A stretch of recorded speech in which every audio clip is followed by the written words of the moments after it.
So we would have figured that one to be 3 points in the bank, but this game, can be unpredictable at times. Yeah, he knew he needed to pull it ever so slightly to get it going in the right direction, but he seemed to put a little too much on it, and from short range, that is a bad miss for an NFL kicker. Everyone's got four down.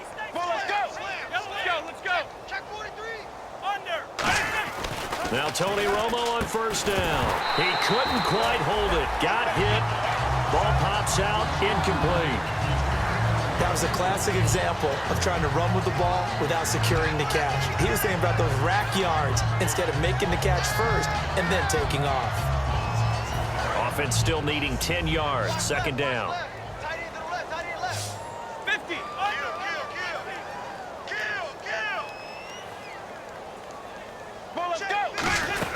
They'll run it now out of the gun. And he's able to plow forward up to about the 29, just shy of the 30. Pretty good running there, 9 yards. Sets up a 3rd and 1. And once again, leverage wins. The offensive line, lower than the defensive front. They moved them and found some good space for the guy carrying the ball. Stop right there.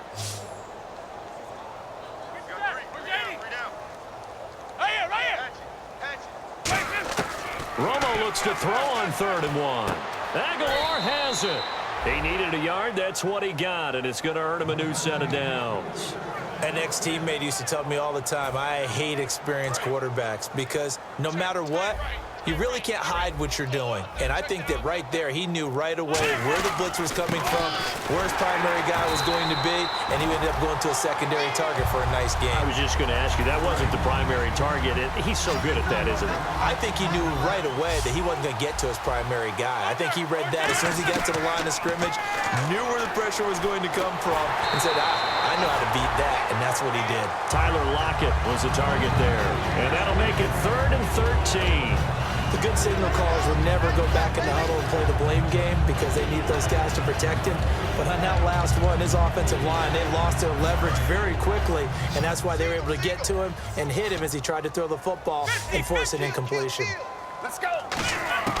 3rd and long here. It's Romo. He finds Aguilar over the middle. And he's got the first down yardage before he's brought down at the 42. So with a yardage on that completion, he's now right at exactly 300 yards on the game. And isn't that the magic number you get? All right, 300. That means it's going to go on a commemorative football to put up. Now Romo hit, and he loses the big man. Get the oxygen tank ready. And he gets it back into the end zone. It's a fumble recovery leading to a Washington touchdown. And at this point, after that return for a touchdown, I guess the only thing is you're asking what else could go wrong. Not only that, I think that between the two of us, we thought this was over before. I believe now it's really over.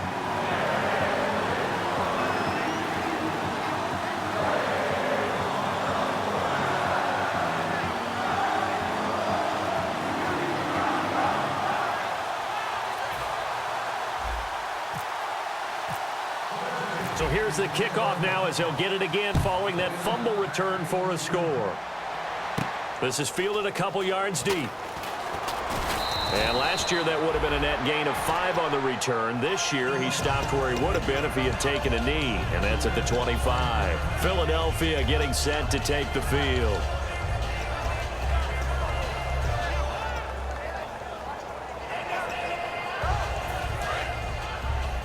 Watch right. We got right. Hey, 52. Check nickel. Under. 180. 50. Watch the twist. Watch the twist. 180. On first down, it's Romo. Oh, the ball comes out on the hit, but they'll say it's incomplete. When defenses get to the quarterback that quickly, a lot of times it's called a jailbreak. It wasn't quite that fast, but fast enough that he had no time to look downfield and set himself to throw the ball. And as he tried to do that, he was hit, and it forced an incompletion. Unable to connect on the first down pass play. Now it's second down. Here we go. Check 37. Check 37. Under. 180. Under. Check. Fresno. Back to the air they go. Romo on second down. This complete left side to Aguilar. It'll be a gain of 4, and they're going to have a third down. And now it looks like they're going to be in the hurry up. Let's go. Check 3. Check right. Kill. Throwing on third down. Romo He's going to hit his man out of the backfield, complete. And he will have first down yardage as he's brought down at the 41. And with that last play, he's now up over that 300-yard mark.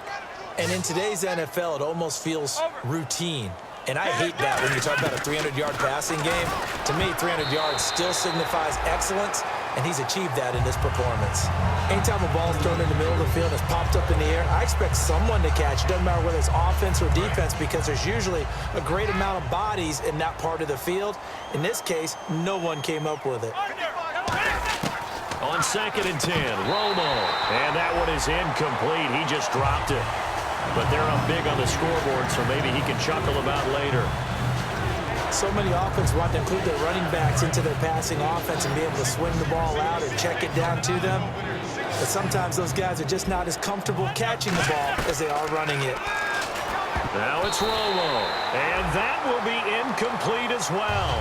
Virgil Green is tied in, the intended receiver, and it'll be 4th down. It's always tough for the guys throwing the football when they think they've got a completion and the ball's almost there, and then someone sneaks a hand or two in and bats it away. Oh, it's a wobbler here. Here's Dorsett. Time for a break. Back to finish it off on EA Sports after this.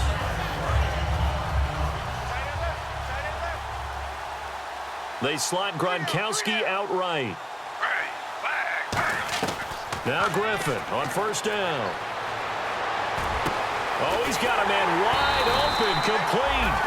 23 yards on the play. Looking to speed things up here, going with some tempo. They'll throw on 1st down with Griffin. And a quick throw here, that's complete. And brought down, but able to get it to their 30-yard line. And he's the epitome of what we call the move tight end, a guy that you can line up anywhere, in the slot, out wide, in tight, doesn't really matter because he has such great skills. You want to utilize him in all aspects of your passing offense. And there he was in the slot for the catch. He gets it left side to Johnson, and taking it to the 15-yard line before he's brought down.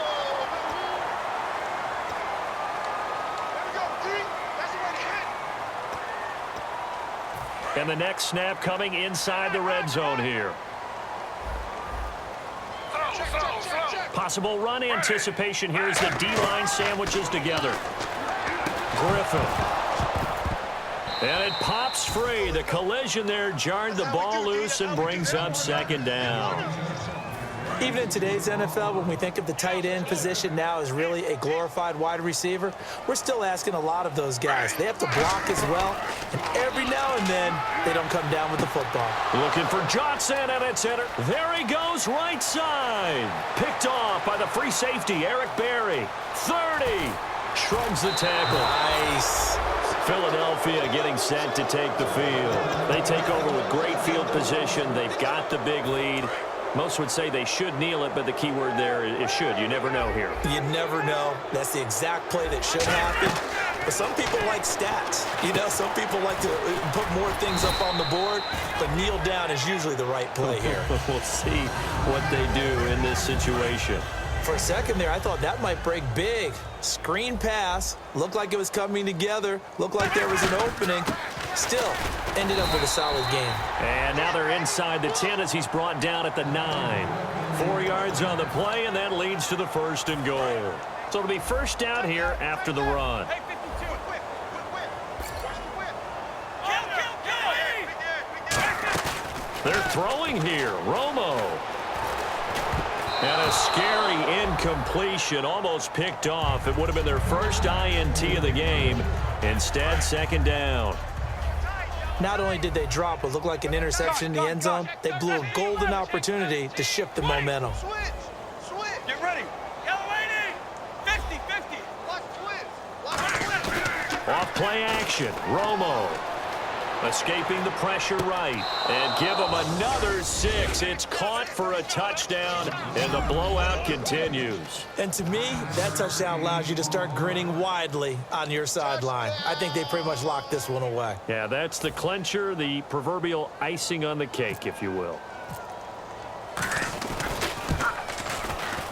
And this one was over a while ago as they just add on to their big lead. The kicker, Roberto Aguayo, has it teed up and is about ready to get this one started. That's fielded in the end zone.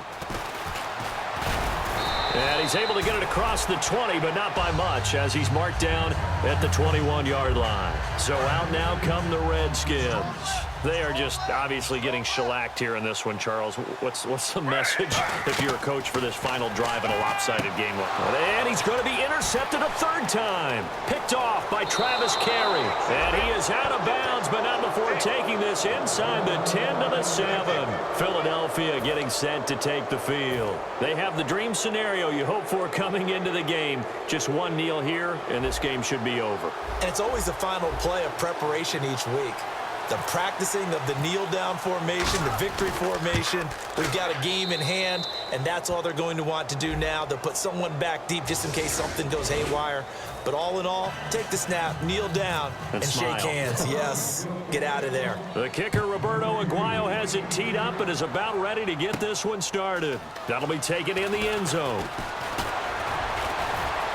And last year, that would have been a net gain of 5 on the return. This year, he stopped where he would have been if he had taken a knee, and that's at the 25. So a 2-game losing skid here, Charles. Certainly not the end of the world,